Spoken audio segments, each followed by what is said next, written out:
Ladies and gentlemen, my name's Stryftek and I'm here to ask and answer one simple question. Is it worth your time? On trial today, Tunic. Made by solo developer Andrew Schuldeis and Team Tunic, this is a 3D isometric action game. It takes heavy inspiration from Zelda and Metroid, but uses both of them in its own unique way. Now don't be fooled by the aesthetics of this cute fox. The game gets difficult and a little dark. Tunic tells its story without telling you its story. There are no voiceovers or long expositions, and basically everything you find is written in a language you don't understand. The parts you are able to make out are the hints as to where you need to go. What you are able to piece together is that you're the hero, you need to collect 3 stones, and save what seems to be a princess. Sound familiar? Despite the obvious inspirations, the game does go in its own direction, and it does it very well. I don't want to say a lot more about it because I don't want to spoil it. It really is a treat, especially if you go through and get both of the endings.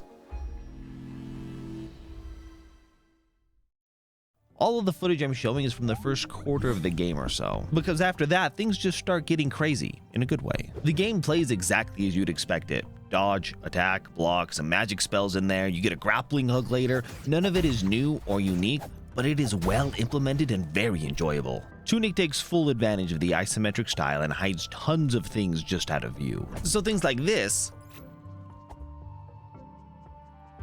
are commonplace. You'll find yourself scouring every nook and cranny just looking for all the secrets, and you will be heavily rewarded in doing so. And sometimes very frustrated. Many times you'll find yourself at the end of a dungeon, you'll go up that final ladder and find yourself back at the beginning. Has that ladder been there the entire time? Yes.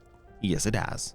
This will make any New Game Plus much quicker as long as you can remember all of them. One unique thing this game does are these floating pages. After finding the first one and opening it up, I was hit with a wave of nostalgia. Remember the manuals that games used to come with? Usually it had the tutorial, maybe a map or two, some of the story, and a ton of secrets. That is exactly what this is. This one has stains on the pages and handwritten notes in it. It honestly feels like you borrowed this game from a friend after they finished it, or maybe you rented it from Blockbuster or Hollywood Video. Now, of course, most of it is still written in the language you can understand, but there's enough context clues and pictures to get the points across. Now, to get the true ending, you'll not only need to find every page, but solve multiple puzzles found throughout these pages. Honestly, this alone really brought everything together.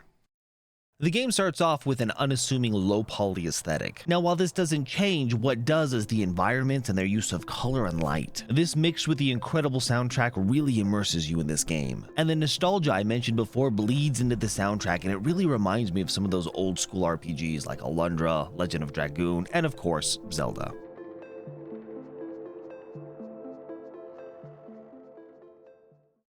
So, is it worth your time?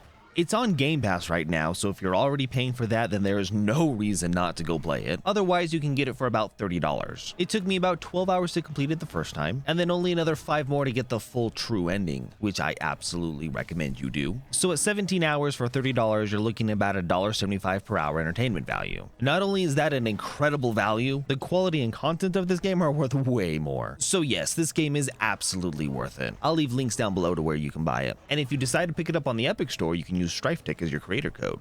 My name's Stryftek and thank you for watching. If you've made it this far, you've either found this video to be worth your time or you just love to listen to me talk. Either way, you should like and subscribe. And I'll see you next time on Is It Worth Your Time?